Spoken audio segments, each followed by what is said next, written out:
Hi hello friends, എല്ലാ കൂട്ടർക്കും മൗനരാഗം സീരിയലിലെ ഇന്നത്തെ നല്ലൊരു എപ്പിസോഡിന്റെ റിവ്യൂയിലേക്ക് തന്നെ സ്വാഗതം കേട്ടോ. അങ്ങനെ നമ്മുടെ രൂപ പറയുന്നുണ്ട്, മോനെ ദേ ഇപ്പൊ കല്യാണം മുടങ്ങി എല്ലാരും വിഷമിച്ചിരിക്കാന്ന് ഗംഗക്ക് നന്നായിട്ട് അറിയാം. ഈ സമയത്ത് അവൻ ഇടിച്ചു കയറി വരാനുള്ള എല്ലാ ചാൻസും ഉണ്ട്. അതുകൊണ്ട് എല്ലാരും ശ്രദ്ധിക്കണോന്ന് മോൻ എന്തായാലും കല്യാണി മോളത്തും അവിടെ ഉള്ളവർക്കൊക്കെ പറയണം. ചന്ദ്രസേനും പറയുന്നുണ്ട്, അതേ മോനെ ഈ സമയം അവൻ നന്നായിട്ട് മുതലെടുക്കാൻ നോക്കും എന്ന് പറയാണ്. അപ്പോ കിരൺ പറയുന്നുണ്ട്, ഞാൻ ശ്രദ്ധിച്ചോളാം അച്ഛ എന്ന് പറയാണ്. ഇനിയിപ്പോ ഈ കല്യാണം എങ്ങാനും നടക്കുമെന്ന് തന്നെ അറിയില്ലല്ലോ അച്ഛന്ന് പറയുമ്പോ നടന്നാ കൊള്ളായിരുന്നു. അല്ല, ദിലീപിന്റെ വീട്ടുകാർക്ക് അല്ലെങ്കിൽ ചെറിയൊരു ഇതുണ്ടായിരുന്നു, ഈ കല്യാണം നടത്താനായിട്ടൊരു ബുദ്ധിമുട്ടുണ്ടായിരുന്നു, അവർക്ക് ഒരു പേടി ഉണ്ടായിരുന്നു. ഇനിയിപ്പോ ഈ കാരണം കൊണ്ട് അവർ കല്യാണം വേണ്ടെന്ന് വെക്കുമെന്ന് അറിയില്ല. ചന്ദ്രസേന പണ്ട് അവര് വേണ്ടെന്ന് വെക്കുമെന്ന് അറിയില്ലല്ലോ മോനെ. അപ്പൊ ദിലീപ് പക്ഷെ അത്രക്കാരനൊന്നും അല്ല അച്ഛാ, അവൻ ഇതിലൊന്നും വിശ്വാസമില്ലാത്ത കൂട്ടത്തിലാണ്. പക്ഷെ ഇനിയിപ്പോ ഈ ഒരു അനുഭവം ഉണ്ടായോണ്ട് അത് വിശ്വാസത്തിൽ വന്നോന്ന് അറിയില്ലല്ലോ. അങ്ങനത്തെ ഒരു പയ്യനെ കാർത്തികക്ക് കിട്ടിയാൽ നല്ലതായിരുന്നു എന്നൊക്കെ പറയാണ്. ഇതൊന്നും അറിയാത്ത ഒരാളുണ്ടച്ച ഓഡിറ്റോറിയത്തിൽ, കല്യാണിയുടെ ഒക്കെ അച്ഛൻ. അവിടുത്തെ പാചകത്തിന്റെ കാര്യങ്ങളും അതുപോലെ തന്നെ സദ്യവട്ടങ്ങളുടെ കാര്യങ്ങളൊക്കെ നോക്കാൻ വേണ്ടി രാവിലെ തന്നെ പോയതാണ്. അദ്ദേഹം ഒന്നും അറിഞ്ഞിട്ടില്ല. ഇനി ഇത് അറിയുമ്പോഴേക്കും അദ്ദേഹത്തിന് വല്ല അറ്റാക്ക് വരുമോ ഇല്ലയോ ഒന്നും അറിയത്തില്ല. കാർത്തിക ചേച്ചിനെ ഞാൻ എങ്ങനെയെങ്കിലൊക്കെയാ സമാധാനിപ്പിച്ചത്. നീ ഒരു കാര്യം ചെയ്യിക്കണ്ടേ, കല്യാണി മോളെയും കൂട്ടിക്കൊണ്ട് എന്തായാലും ദിലീപിന്റെ വീട് വരെ പോ. അവിടെ അവർക്ക് വലിയ താല്പര്യമൊന്നും ഉണ്ടാവില്ല, എങ്കിലും അങ്ങനെയല്ലല്ലോ, നിങ്ങളൊന്ന് ദിലീപിനെ കാണാൻ വേണ്ടി പോ. ശരിയച്ച, അങ്ങനെ പോകാൻ വേണ്ടി തന്നെയാ നിൽക്കുന്നത്, അങ്ങനെ പിന്നീട് വരാം എന്ന് പറഞ്ഞിട്ട് കിരൺ അവിടെ നിന്ന് പോകുക കേട്ടോ. അപ്പൊ രൂപ പറയുന്നുണ്ട്, ഇനി അവര് കല്യാണം വേണ്ടെന്ന് വെക്കോ ചന്ദ്രേട്ട? അറിയില്ലടോ, വേണ്ടെന്ന് വെച്ചില്ലെങ്കിൽ നല്ലതായിരുന്നു. ദിലീപിനെ പോലത്തെ നല്ലൊരു പയ്യനെ ഇനി കാർത്തികക്ക് വേറെ കിട്ടാനില്ല എന്നിങ്ങനെ പറയാട്ടോ. അതിനുശേഷം കാണിക്കുന്ന കാർത്തികേനെയാണ്. കാർത്തിക ഇങ്ങനെ കരഞ്ഞുകൊണ്ടിരിക്കുക കേട്ടോ. അവിടെ നമ്മുടെ അമലു ഉണ്ട്, കാദംബരി ഉണ്ട്, കല്യാണി ഉണ്ട്. അവരിങ്ങനെ സമാധാനിപ്പിക്കുന്നുണ്ട്. ആ സമയത്താണ് അവിടേക്ക് ലക്ഷ്മി അമ്മ വരുന്നത് കേട്ടോ. കല്യാണി മോളതെ കിരൺ അന്വേഷിക്കുന്നുണ്ട്. അത് കാർത്തിക ചേച്ചി ഭയങ്കര വിഷമത്തിലാ ലക്ഷ്മിമേ. കാർത്തിക ചേച്ചിയുടെ ജാതക ദോഷം കൊണ്ടാ ഇങ്ങനെയൊക്കെ സംഭവിച്ചെന്ന കാർത്തിക ചേച്ചി പറയണത്. അപ്പോഴേക്കും ലക്ഷ്മി പറയണ്ട, എന്നാൽ നമുക്കറിയില്ലല്ലോ മോളെ ഇങ്ങനെയൊക്കെ സംഭവിക്കുമെന്ന് നമ്മൾ വിചാരിച്ചില്ലല്ലോ എന്ന് പറയുമ്പോ അമലു പറയുന്നുണ്ട്, ഇത് മിക്കവാറും അയാൾ മനഃപൂർവ്വം മരിച്ചു കൊന്നതായിരിക്കും ആ ഗംഗപ്രസാദ് എന്ന് പറയുമ്പോ കാദംബരി പറയുന്നു കേട്ടോ. അതെങ്ങനെയാ ദിലീപേട്ടന്റെ അച്ഛൻ ഹാർട്ട് അറ്റാക്ക് വന്ന് സൈലന്റ് അറ്റാക്ക് മൂലം മരിച്ചെന്നല്ലേ പറയണത്. അമലു പറയണ്ട, അങ്ങനെയാവാൻ ഒരു ചാൻസും ഇല്ലെന്നാ എനിക്ക് തോന്നണത്. അവൻ കാട്ടിലേക്ക് വന്നപ്പോഴേക്കും കാട്ടില് ശുദ്ധമായിട്ടുള്ള തേനിൽ അവൻ വിഷം ചേർത്തിട്ടില്ലേ കിരൺ സാറിന്റെ അച്ഛനെ കൊല്ലാൻ നോക്കിയത്. അതുപോലെ ആരും അറിയാതെ കൊല്ലാൻ നോക്കിയതായിരിക്കും ദിലീപേട്ടന്റെ അച്ഛനെയും. എനിക്ക് ഉറപ്പുണ്ട് അവൻ തന്നെയാ ഇത് ചെയ്തത്. കാട്ടില് സാധാരണ ആരെങ്കിലും തെറ്റ് ചെയ്താൽ അവർ കാട് കടന്ന് പോവാറില്ല, കാട്ടുമൃഗങ്ങൾ അവരെ വലിച്ചു കീറും. ഇവന്റെ കാര്യത്തെ മാത്രം അതിലും മാറ്റം ഉണ്ടായത്. എന്തായാലും അവൻ നന്നാവില്ല, കാരണം കാട്ടില് തെറ്റ് ചെയ്തവരാരും പുറത്തുപോയി സുഖമായിട്ട് ജീവിക്കില്ല ചേച്ചി, ഉറപ്പാണ്. ഇതിനെ പിന്നിൽ അവൻ തന്നെയാ, എനിക്കറിയാം എന്നൊക്കെ അമലു ഇങ്ങനെ പറയാട്ടോ. അപ്പോഴേക്കും ലക്ഷ്മിയമ്മ പറയണ്ട, മോളെ കല്യാണി നിന്നെ കിരൺ അന്വേഷിക്കുന്നുണ്ടായി, ഞാൻ പോവാൻ ലക്ഷ്മിയമ്മേ, ഞാൻ പോയിട്ട് വരാം, എന്താ കിരണേട്ടൻ അന്വേഷിക്കാൻ നോക്കിയിട്ട് വരാന്ന് പറഞ്ഞിട്ട് കല്യാണി അപ്പുറത്തേക്ക് പോവുകയാണ്. ആ സമയം കിരൺ വേലുവിനോടും രതീഷിനോടും പറയുന്നുണ്ട്, നിങ്ങൾ ഇവിടെ ശ്രദ്ധയോടെ നിൽക്കണം, ഞാനും കല്യാണിയും കൂടി ഒന്ന് ഹോസ്പിറ്റലിൽ വരെ പോവാണ് ദിലീപിനെ കാണാനായിട്ട്. പിന്നെ അറിയാലോ, ഈ സാഹചര്യം മുതലെടുക്കാൻ വേണ്ടി നോക്കി നിൽക്കുന്ന ഒരുത്തൻ പുറത്തുണ്ട്, ആ ഗംഗപ്രസാദ്. അവൻ ചിലപ്പോ നുഴഞ്ഞു കയറി അകത്ത് വരാൻ ചാൻസ് ഉണ്ട് എന്ന് പറയുമ്പോഴേക്കും വേലു ചോദിക്കണ്ട്, അവൻ തന്നെയായിരിക്കും സാറേ കൊന്നത് ദിലീപേട്ടന്റെ പാവ അച്ഛന്. അറിയില്ലടാ എന്താ സംഭവിച്ചെന്ന്, ഹോസ്പിറ്റലിൽ പോയാലേ അറിയാൻ പറ്റുള്ളൂ. കിരണേട്ട എന്നെ വിളിച്ചിരുന്നോ എന്ന് കല്യാണി ചോദിക്കുമ്പോ, കല്യാണി നമുക്കൊന്ന് ഹോസ്പിറ്റലിൽ വരെ പോയാലോ ദിലീപിനെ കാണാൻ? ഞാനിത് അങ്ങോട്ട് പറയാൻ നിൽക്കായിരുന്നു, നമുക്കൊന്ന് പോയിട്ട് വന്നാലോ? അപ്പോ ഞങ്ങളെന്നാ പോയിട്ട് വരാം, അപ്പൊ ഇവിടുത്തെ കാര്യങ്ങളൊക്കെ നോക്കണം കേട്ടോ. ശരി എന്ന് പറഞ്ഞിട്ട് പറയാണ്. അങ്ങനെ കല്യാണിയും കിരണും കൂടി അവിടെ നിന്ന് അങ്ങോട്ട് പോകുക. അവര് പോകുമ്പോഴേക്ക് വേലു രതീഷിനോട് പറയണ്ട്, അവൻ തന്നെയായിരിക്കും സാറേ ഇതിന് പിന്നിൽ, അവൻ തന്നെ ആവാൻ ചാൻസ് കൂടുതലാടാ. ഇനി മരണം എങ്ങനെയാണെന്ന് നമുക്ക് അറിയില്ലല്ലോ, സ്വാഭാവിക മരണമാണോ അതോ ഇനി പറഞ്ഞ പോലെ തന്നെ എന്തെങ്കിലും കൊലപാതകമാണോ എന്ന് അറിയില്ല. ഹോസ്പിറ്റലിൽ പോയാലേ അറിയാൻ പറ്റുള്ളൂ. എന്തായാലും നമ്മൾ നന്നായിട്ട് ശ്രദ്ധിക്കണം. വേലു പറയണ്ടേ, ഇതിനകത്ത് അവൻ എന്തായാലും കേറില്ല സാറേ, ഞാൻ അത്രമാത്രം ഇവിടെ ശ്രദ്ധിക്കുന്നുണ്ട് എന്ന് വേലും പറയുന്നുണ്ട് കേട്ടോ.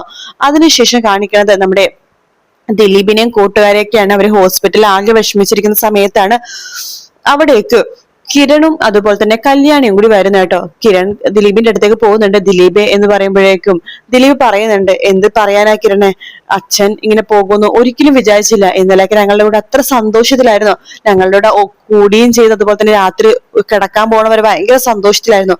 രാവിലെ അച്ഛൻ എഴുന്നേക്കുന്നുണ്ടായില്ല, അപ്പൊ തന്നെ ഞങ്ങൾക്ക് കാര്യം മനസ്സിലായിരുന്നു. ഇവിടെ കൊണ്ടുവന്നപ്പോഴേക്കും ആ ഡോക്ടർ കൺഫേം ചെയ്ത് പറഞ്ഞത് ഇനി അച്ഛൻ തിരിച്ചു വരില്ലെന്ന് എന്നൊക്കെ ദിലീപ് പറയുമ്പോ അവർക്ക് വിഷമമാട്ടോ.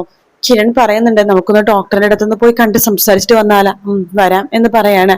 ആ സമയത്ത് കിരൺ പറയണ്ട എന്ത് പറയാനാ, കാർത്തികയും ആകെ വിഷമത്തിലാണ്. കാർത്തികയുടെ ജാതകദോഷം കൊണ്ടിട്ടാ ഇങ്ങനെയൊക്കെ സംഭവിച്ചെന്നാ കാർത്തിക പറയണെന്ന് പറയുമ്പോഴേക്കും എന്തിനാ അവൾ അങ്ങനെയൊക്കെ വിചാരിക്കണത്, അങ്ങനെയൊന്നുമല്ല എന്ന് പറയാണ്. അങ്ങനെ കിരണും ദിലീപും കൂടി ഡോക്ടറിന്റെ റൂമിലേക്ക് കയറുക കേട്ടോ. ആ സമയത്ത് കല്യാണിന്റെ അടുത്തേക്ക് ദിലീപിന്റെ കൂട്ടുകാർ വന്ന് പറയുന്നുണ്ട് ഇന്നലെ അവൻ ഭയങ്കര സന്തോഷത്തിലായിരുന്നു, ഞങ്ങൾ എല്ലാവരും ഭയങ്കര സന്തോഷത്തിലായിരുന്നു, അത്രമാത്രം സന്തോഷം ഉണ്ടായിരുന്നു ആ സമയത്താണ് ഇതുപോലത്തെ ഒരു ദുരന്തം വന്നത് എന്ന് പറയാണ്. എന്തൊക്കെ വന്നാലും ഈ വിവാഹത്തിൽ നിന്ന് അവൻ പിന്മാറുമെന്ന് തോന്നുന്നില്ല, അവൻ അത്രമാത്രം ഇഷ്ടമാണ് കാർത്തികേന. കാർത്തികക്കും അങ്ങനെ തന്നെയാണല്ലോ. ഈ വിവാഹം തൽക്കാലത്തേക്ക് വേറൊരു മുഹൂർത്തത്തിലേക്ക് നമുക്ക് മാറ്റിവെക്കാം, ദിലീപ് ഒരിക്കലും കാർത്തികനെ കൈവിടില്ല എന്നൊക്കെ കൂട്ടുകാര് കല്യാണി എടുത്ത് പറയുന്നുണ്ട് കേട്ടോ. കല്യാണിയും അത് കേൾക്കുമ്പോൾ ചെറിയൊരു സമാധാനമൊക്കെ ആവുന്നുണ്ട്. പിന്നീട് കാണിക്കണം ദിലീപും കിരണും കൂടി ഡോക്ടറുടെ റൂമിലേക്ക് കയറി സംസാരിക്കുന്നുണ്ട് ഡോക്ടറോട്. ഡോക്ടർ പറയുന്നുണ്ട് ഒറ്റ നോട്ടത്തിലെ ഇതൊരു സ്വാഭാവിക മരണമായിട്ടേ തോന്നുള്ളൂ, പക്ഷെ ഇതൊരു കൊലപാതക ശ്രമമാണെന്ന് ഞങ്ങൾക്ക് സംശയമുണ്ട്.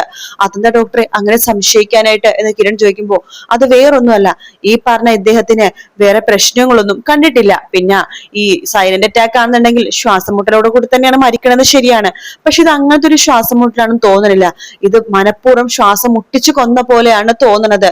മാത്രല്ല ഇന്നലെ റൂമിൽ വേറെ ആരെങ്കിലും കേറിയിട്ടുണ്ടായിരുന്നോ? ഇല്ല എന്ന് പറയാണ് ദിലീപ്. ഞങ്ങൾ കല്യാണത്തിന്റെ തിരക്കായിട്ട് എല്ലാവരും കുറച്ച് നല്ല ആഘോഷത്തിലൊക്കെ ആയിരുന്നു. അച്ഛൻ ഞങ്ങളോട് സംസാരിച്ചിട്ടാണ് റൂമിലേക്ക് കിടക്കാൻ പോയത്. അതിനുശേഷം രാവിലെ ആയപ്പോഴെങ്കിൽ അച്ഛനെ അനക്കില്ലാതെ കിടക്കണെന്ന് പറയുമ്പോൾ ഡോക്ടർ പറയുന്നുണ്ട് നിങ്ങളൊരു കാര്യം ചെയ്യും, ഉടനെ തന്നെ പോലീസ് സ്റ്റേഷനിൽ പോയി കംപ്ലൈന്റ് കൊടുക്കും, ഇതൊരു കൊലപാതക ശ്രമമാണെന്ന് സംശയമുണ്ടെന്ന്. പോലീസിൽ വന്നിട്ട് ആ റൂമൊക്കെ ഒന്ന് പരിശോധിക്കട്ടെ. തലയിണയിൽ എന്തായാലും അവന്റെ വിരലടയാളം ആരും കൊന്നിട്ടാണെങ്കിൽ വിരലിന്റെ അടയാളം പതിഞ്ഞിട്ടുണ്ടാകും. അപ്പൊ അത് നോക്കിയാൽ അറിയാൻ പറ്റുമല്ലോ എന്ന് പറയാണ്. അപ്പൊ അതെന്തായാലും നിങ്ങളൊരു കേസ് കൊടുത്തേ പറ്റൂ, എങ്കിൽ മാത്രമേ ഞങ്ങൾക്ക് മുന്നോട്ട് പോകാൻ പറ്റുള്ളൂ എന്ന് പറയാണ്. ശരി, അത് ഞങ്ങൾ എന്താ വെച്ചാൽ ചെയ്യാമെന്ന് പറയുമ്പോഴേക്കും മിക്കവാറും ഇതൊരു കൊലപാതക ശ്രമം ആവാൻ തന്നെയാണ് ചാൻസ് എന്നാണ് എനിക്ക് തോന്നുന്നത് എന്ന് ഡോക്ടർ പറഞ്ഞിട്ട്. ശരി ഡോക്ടർ, ഞങ്ങൾ എന്തായാലും അത് അന്വേഷിക്കാം എന്ന് കിരൺ പറഞ്ഞിട്ട് അവിടെ നിന്ന് ഇറങ്ങുന്നുണ്ട് കേട്ടോ. കല്യാണി ചോദിക്കണ്ടേ എന്താ കിരണേട്ടാ ഡോക്ടർ എന്താ പറഞ്ഞത്? ഡോക്ടർ പറഞ്ഞത് ഇതൊരു കൊലപാതക ശ്രമമാണെന്ന് സംശയം ഉണ്ടെന്നാ കല്യാണി പറഞ്ഞത്.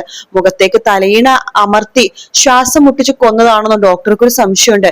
എന്തായാലും ഒരു പോലീസ് കംപ്ലൈന്റ് കൊടുക്കണം, പിന്നീട് പോസ്റ്റ്മോർട്ടം ഒക്കെ ചെയ്യുമ്പോഴേ കറക്റ്റ് ആയിട്ടുള്ള വിവരം അറിയാൻ സാധിക്കുള്ളൂ. ഞങ്ങൾ ദിലീപിന്റെ വീട് വരെ പോവാണ്, അമ്മയ്ക്ക് ഞങ്ങളെ കാണുമ്പോൾ എതിർപ്പുണ്ടാകും, പക്ഷെ ഞങ്ങളൊന്ന് പോയിട്ട് വരാം എന്ന് പറഞ്ഞിട്ട് ദിലീപിനടുത്ത് പറഞ്ഞിട്ട് കല്യാണിയും അതുപോലെ തന്നെ കിരണും കൂടി അവിടെ നേരെ പോയ ദിലീപിന്റെ വീട്ടിലേക്കാട്ടോ. ദിലീപിന്റെ അമ്മ ആകെ കരഞ്ഞിരിക്കുകയാണ്, കുറെ ബന്ധുക്കളൊക്കെ അടുത്ത് തന്നെ ഇരിക്കുന്നുണ്ട്. ആ സമയത്താണ് കല്യാണി അകത്തേക്ക് കയറി വരുന്നത് കേട്ടോ. കിരണാണെങ്കിൽ പുറത്ത് നിൽക്കാണ്.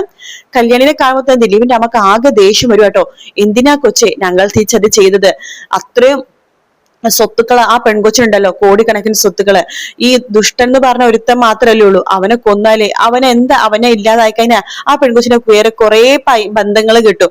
പക്ഷെ എനിക്ക് എന്റെ ഭർത്താവും മോനും മാത്രമേ ഉണ്ടായുള്ളൂ, എന്റെ ഭർത്താവ് പോയി, ഇനി എനിക്കും എന്റെ മോൻ മാത്രമേ ഉള്ളൂ. എന്റെ മോൻ ഈ അവസ്ഥ വരുത്താൻ വേണ്ടി ഞാൻ ഇനി സമ്മതിക്കില്ല. എന്റെ മോൻ ഇപ്പൊ പുറത്തു പോയിട്ട് തിരിച്ചു വന്നാൽ പോലും എനിക്ക് ആകെ പേടിയാണ്, മനസ്സിനൊരു സമാധാനമില്ല, എപ്പോഴും പേടിച്ചിട്ടാണ് ഇരിക്കുന്നത്. ഇപ്പൊ പോയ എന്റെ ഭർത്താവിന് പ്രഷറോ ഷുഗറോ പ്രായം അതിന്റെ ഒരു അസുഖമില്ലാത്ത മനുഷ്യനാണ് ഇപ്പൊ ഇങ്ങനെ പോയിരിക്കുന്നത്. അതുകൊണ്ട് എനിക്ക് ഇനി എന്തായാലും റിസ്ക് എടുക്കാൻ വയ്യ, ഇത് അവളുടെ ജാതകദോഷം കൊണ്ട് തന്നെയാണെന്നാ എനിക്ക് തോന്നുന്നത്. അതുകൊണ്ട് ഇങ്ങനത്തെ ഒരാളെ ഇനി കുടുംബത്തിൽ കയറ്റാൻ പറ്റില്ല എന്നൊക്കെ വെട്ടി തുറന്ന് പറയാണ് നമ്മുടെ ദിലീപിന്റെ അമ്മ കേട്ടോ. കല്യാണി പറയുന്നുണ്ട് ആന്റി ഞാനൊരു കാര്യം പറഞ്ഞോട്ടെ.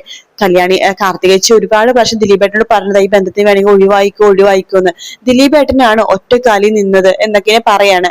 അപ്പോ ദിലീപിന്റെ അമ്മ പറഞ്ഞത് എന്തായാലും ഇനി ഒരു പരീക്ഷണത്തിന് ഞങ്ങളില്ല എന്നിങ്ങനെ പറയാണ്. കല്യാണി പറഞ്ഞിട്ട് എന്തായാലും ഞങ്ങളിപ്പോ പോകുന്നില്ല, കിരണേട്ടൻ പുറത്തുണ്ട് എന്ന് പറഞ്ഞിട്ട് കല്യാണി അവിടെ അങ്ങോട്ട് പുറത്തേക്ക് പോകുന്നുണ്ട് കേട്ടോ. ദിലീപിന്റെ ബന്ധുക്കൾ ദിലീപിന്റെ അമ്മയടുത്ത് പറയുന്നുണ്ട് ഇനി ഈ വിവാഹം നിങ്ങൾ വേണ്ടെന്ന് വെച്ചേക്കട്ടോ, ഇതുപോലത്തെ ഒരു ബന്ധം നിങ്ങൾക്കിനി വേണ്ട എന്ന് പറയാണ്. അപ്പോ അത് ശരിവെക്കാണ് ദിലീപിന്റെ അമ്മ.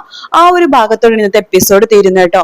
വീഡിയോ ഇഷ്ടപ്പെട്ടാൽ ലൈക്ക് ചെയ്യാനും സബ്സ്ക്രൈബ് ചെയ്യാനും കമന്റ് ചെയ്യാനും മറക്കല്ലേ. മറ്റൊരു വീഡിയോ കാണാൻ ടേക്ക് കെയർ, ബൈ.